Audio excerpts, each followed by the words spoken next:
শেখ হাসিনা সরকারের পতনের সঙ্গে সঙ্গে দেশের ভার নিয়েছে সেনাবাহিনী।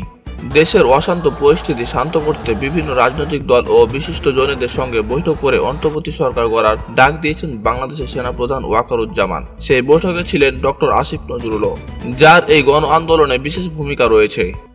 আমরা শুধুমাত্র আমাদের ছাত্রদের হত্যার বিচার চেয়েছিলাম।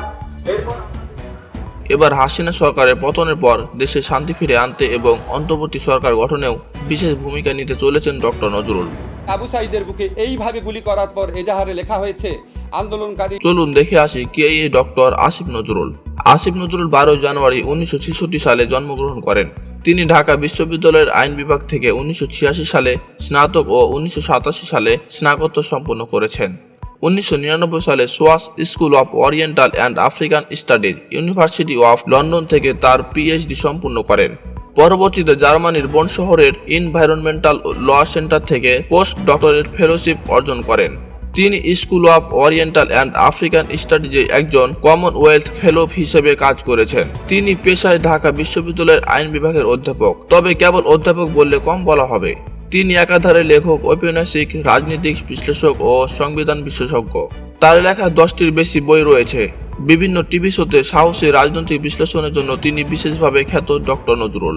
তিনি 2013 সালে ডিসেম্বর মাসে আসিফ নজরুল বাংলাদেশি লেখক হুমায়ুন আহমেদের মেয়ে শিলা আহমেদকে বিয়ে করেন। তার প্রাক্তন স্ত্রী ছিলেন অভিনেত্রী রোকেয়া প্রাচী। তাদের বৈবাহিক সম্পর্ক কয়েক বছরের স্থায়ী ছিল। ঢাকা বিশ্ববিদ্যালয়ের অধ্যাপক হিসাবে যোগদানের আগে বাংলাদেশ সরকারের এক পদস্থ কর্তা, ম্যাজিস্ট্রেট এবং সাংবাদিক হিসেবে কাজ করেছেন ডক্টর আসিফ নজরুল। এছাড়া মানবাধিকার সংস্থা, আইনের শাসন, পরিবেশগত সমস্যা ইত্যাদি ভিত্তিক বিভিন্ন ধরনের আন্তর্জাতিক সংস্থার সঙ্গেও উপদেষ্টা হিসেবে কাজ করার অভিজ্ঞতা রয়েছে তার। কর্মজীবনের গোড়া থেকে তিনি পরোক্ষভাবে বিভিন্ন রাজনৈতিক কর্মকাণ্ডের সঙ্গে যুক্ত। তাকে বাংলাদেশের রাজনৈতিক সমালোচক বললেও ভুল হয় না। 2012 সালে এক টিভি শোতে বক্তব্য দিতে গিয়ে তিনি অগণতান্ত্রিক শক্তিকে উস্কানি দিয়েছেন অভিযোগে মামলাও হয় ডক্টর নজরুলের বিরুদ্ধে। এমনকি তাকে প্রাণনাশের হুমকিও দেওয়া হয়। যদিও এসব কোনো কিছুরই পরোয়া করেননি ডক্টর নজরুল। তাই ঢাকা বিশ্ববিদ্যালয়ে অধ্যাপক হওয়ার পরেও ছাত্রদের বিভিন্ন দাবি দাওয়া নিয়ে বারবার সরব হতে দেখা গিয়েছে তাকে। ছাত্র আন্দোলনের বিক্ষোভ মিছিলেও দেখা যায় তাকে। শত শত ছাত্রের লাশ ফেলে দেওয়ার পর কি সংলাপ হয়?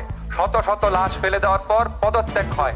সোমবার হাসিনা সরকারের পতনের পর সেনাপ্রধান ওয়াকারুজ্জামানের সঙ্গে বৈঠকে উপস্থিত ছিলেন ডক্টর নজরুল। বৈঠক শেষে তিনি ছাত্র যুবদের ধৈর্য ধরা ও শান্তি স্থাপনের বার্তা দেন। এবার সুসংবাদ আসবে এবং দেশ সঠিক পথে এগোবে বলে আশা প্রকাশ করেছেন তিনি।